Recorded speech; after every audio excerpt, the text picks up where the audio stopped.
मातंग ऋषि द्वारा बनाया गया यज्ञ के लिए ये महाशिव जो बहुत प्राचीन शिवालय है, बहुत ही यहाँ की मान्यता है और जो भी गया जी आता है वो इस शिवालय में जरूर आता।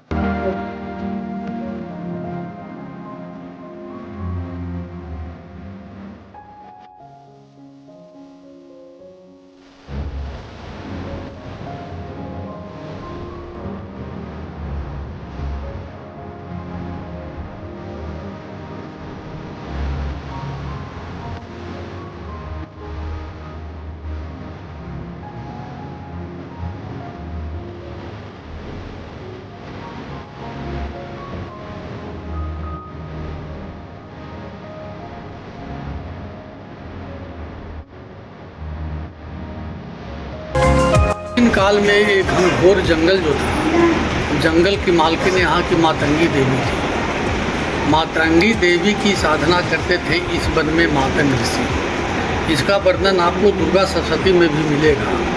एक श्लोक है दुर्गा सप्तशती में, वन दुर्गा च मातंगी मातंग मुनि पूजिता।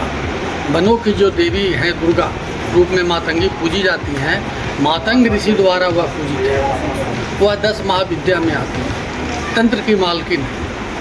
मातंग ऋषि एक निम्न कोटि से आते थे। उनके मन में एक भावना आया कि बड़े बड़े संत महात्मा और ऋषि महर्षि का इतना इज्जत प्रतिष्ठा मान सम्मान है, हमारा क्यों नहीं। वो प्रतिष्ठा कमाने के लिए, नाम कमाने के लिए मातंगी देवी की कठोर साधना की।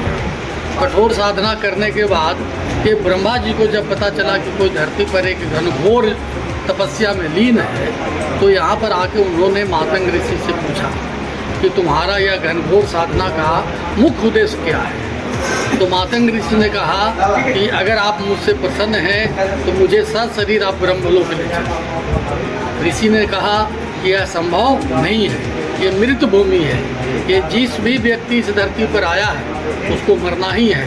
सशरीर को ब्रह्मलोक में नहीं जा सकता, तुम कुछ इसके बदले और मांगो। तो मातंग ऋषि ने कहा कि महाराज, इस भारतवर्ष में बड़े बड़े संत महात्माओं का बहुत प्रतिष्ठा है, ख्याति है, मान सम्मान है, हमारा क्यों नहीं।